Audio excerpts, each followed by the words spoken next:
Salut tout le monde, bienvenue dans cette deuxième vidéo de J'ai lu pour vous. Aujourd'hui, on va pas parler d'un livre en particulier, mais bel et bien de sociologie. Pour faire cette vidéo, je me suis inspiré d'un certain nombre de livres, de cours. Vous trouverez toutes ces références en description de la vidéo. On va donc tenter d'expliquer sans être trop chiant ce qu'est la sociologie, en quoi elle consiste. Je m'excuse par avance auprès des étudiants ou des profs en sociologie pour les éventuels raccourcis que j'ai pu prendre. En fait, la sociologie fait partie des sciences humaines et sociales au même titre que la démographie, la psychologie, l'histoire, l'anthropologie. Étymologiquement, ça veut dire l'étude de la société. Une fois qu'on a dit ça, on n'a pas encore dit grand-chose. Le mieux, c'est de faire un petit retour en arrière pour comprendre le contexte dans lequel la sociologie a pu émerger. Ceux qui ont constitué les ancêtres des sociologues, ce sont en fait tous les penseurs qui, à travers l'histoire, se sont interrogés pour tenter de comprendre pourquoi les choses étaient telles qu'elles étaient.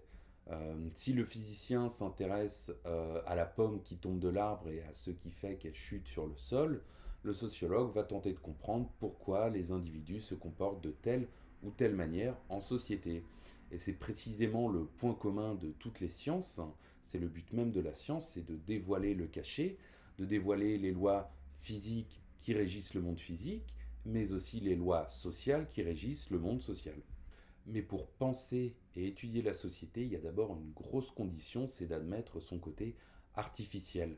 Pendant longtemps, on a pensé que l'ordre social, la structure sociale, était déterminée par des forces ou cosmologiques, c'est-à-dire naturelles, ou divines. On se disait que c'était quelque part normal que le fils de paysan devienne paysan et que le fils d'aristocrate devienne aristocrate. On se disait que si c'était comme ça, c'était parce que la nature, ou Dieu, ou les dieux l'avaient voulu ainsi. Cette façon de penser, de voir le monde, on la retrouve dans de nombreuses civilisations. Par exemple, chez les Incas, ce système de caste était inscrit physiquement chez l'enfant dès la naissance. Lorsque le crâne était encore relativement malléable, on plaçait autour de leur tête un étau en bois dont la forme correspondait à la place qu'ils devaient occuper plus tard. Par exemple, chez l'enfant destiné à devenir roi, l'étau de bois façonnait son crâne de manière à ce qu'il reçoive la couronne, lui et lui seul. Pareil, l'enfant destiné à devenir soldat avait un étau en bois dont la forme correspondait à la forme du casque du soldat. En France, ce n'est que lors des événements liés à la Révolution française qu'une des conditions favorables à l'émergence de la sociologie va apparaître. Un des auteurs à avoir beaucoup parlé de ce changement, c'est Tocqueville. Il part du point de vue de la société en France, qui est donc une société d'ordre, très hiérarchisée, où les places sont définies dès la naissance, où on a des familles héréditaires de maîtres, des familles héréditaires de valets, et lors de son voyage en Amérique, ce qui donnera son fameux livre De la démocratie en Amérique, il va revenir et plaider pour une société avec une certaine fluidité sociale, où le valet et le maître sont finalement interchangeables, où les places ne sont plus définies à la naissance, ce qui fait qu'on peut avoir des inégalités sociales, mais plus des inégalités naturelles.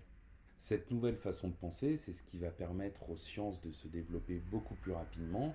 La sociologie, qui apparaîtra plus tard, avait besoin, tout comme la physique, que l'on admette que l'univers, comme le monde social, n'était plus régi par des lois divines, mais bel et bien par des lois physiques ou sociales que l'on peut étudier. On a donc d'une part ces révolutions politiques qui voient apparaître de nouvelles démocraties libérales, et on a aussi la révolution industrielle qui fait son apparition en Angleterre dès le 19e siècle.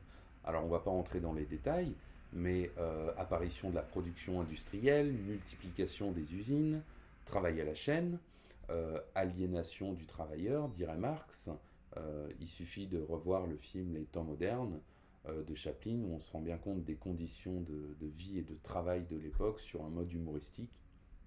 Les gens vont donc commencer à se masser dans les villes et là l'insalubrité augmente, l'insécurité, la pauvreté et c'est un certain nombre de ces problèmes qualifiés de problèmes sociaux dont la sociologie va s'emparer dès son apparition. Alors la question qui se pose maintenant, c'est de quelle manière procéder. L'un des premiers penseurs à s'être penché sur cette question, c'est Saint-Simon. Lui, il va vouloir qu'on applique la méthode scientifique des sciences de la nature aux problèmes sociaux. Mais celui qui va vraiment instituer et institutionnaliser la sociologie comme science, c'est Émile Durkheim. Parce que oui, la sociologie est une discipline française, C'est même en France qu'a été créé le premier poste d'enseignant en sociologie pour Émile Durkheim à Bordeaux. Durkheim veut donc apporter des réponses aux questions posées par cette nouvelle organisation sociale, imposée par la révolution industrielle. Pour lui, pour qu'une nouvelle discipline puisse être considérée comme une science, il y a deux conditions. La première, c'est qu'elle ait un objet d'étude qui lui est spécifique. Ça paraît logique dit comme ça. La deuxième, c'est qu'il faut que cette discipline adopte une méthode scientifique qui se rapproche de celle des sciences de la nature. L'objet d'étude de la sociologie pour Durkheim, ce sont donc les faits sociaux. Ils ont deux caractéristiques. D'abord, ils sont extérieurs à l'individu, ils se construisent en dehors de lui, et deuxièmement, ils ont un pouvoir coercitif, c'est-à-dire qu'ils exercent une contrainte sur les individus. Ils vont déterminer leur comportement dans une certaine mesure. Pour Durkheim, ce qui est fondamental, c'est de considérer ces faits sociaux comme des choses. Le problème qui se pose particulièrement en sociologie, c'est que comme celui qui la pratique est lui-même un acteur plongé au cœur de cette société qu'il étudie, le risque c'est donc qu'il mêle à son analyse ses propres opinions, ses propres valeurs. C'est pour ça que Durkheim insiste très vigoureusement sur la nécessité de se défaire de ses préjugés, de ses prénotions, qui seraient un obstacle à une analyse scientifique. Comme j'ai bien conscience que tout ça reste hyper théorique, on va prendre un exemple super joyeux, mais qui reste un classique en sociologie. Durkheim va se saisir d'un objet d'étude dont on considérait qu'il relevait avant tout de l'individu et de la psychologie davantage que de la société et de la sociologie, c'est le suicide.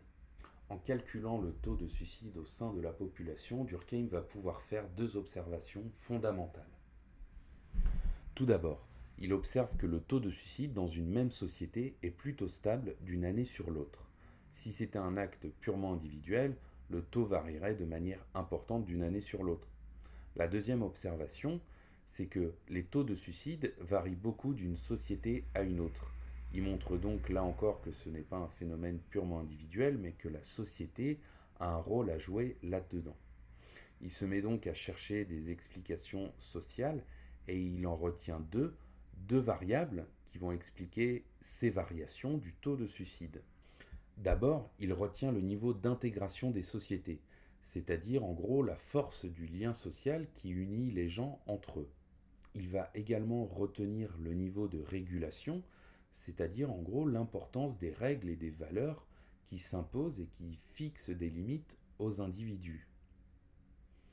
En fonction des variations de ces deux éléments, du niveau d'intégration et du niveau de régulation, il va alors déterminer quatre types de suicides différents.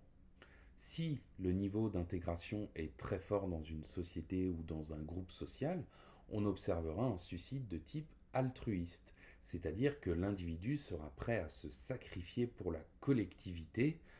C'est l'exemple type du kamikaze. A l'inverse, si le niveau d'intégration est très bas, on observera un suicide de type égoïste, c'est-à-dire que l'individu est si peu intégré au sein de la société ou au sein d'un groupe social en particulier qu'il en arrivera à se suicider. En ce qui concerne le niveau de régulation dans la société, si celui-ci est très important, on aura un suicide fataliste, c'est-à-dire que l'individu sera tellement oppressé par les normes qu'il doit respecter qu'il en arrivera à se suicider. A l'inverse, si le niveau de régulation est bas, il s'agira d'un suicide anomique. L'individu qui n'est pas assez limité dans ses désirs peut connaître une frustration qui à terme engendrera un suicide. En guise de conclusion, on peut dire que dans nos sociétés actuelles, on rencontre assez peu des suicides de type altruiste ou fataliste. En effet, un certain nombre de travaux en sociologie tendent à montrer que on constate un affaiblissement du lien social et aussi une frustration qui est liée à une individualisation de la société. On y reviendra. Ce sont en tout cas des caractéristiques qui correspondent au suicide égoïste et anomique. On reviendra sûrement sur le suicide de Durkheim, puisque comme je le disais, c'est un ouvrage majeur en sociologie, et il faudrait bien plus de 5 minutes pour pouvoir l'expliquer correctement. En attendant, j'espère que la vidéo vous a plu. Si c'est le cas, n'hésitez pas à aimer, commenter, partager. Vous pouvez rejoindre la page J'ai lu pour vous sur les réseaux sociaux. Et moi, je vous dis à très bientôt pour une nouvelle vidéo.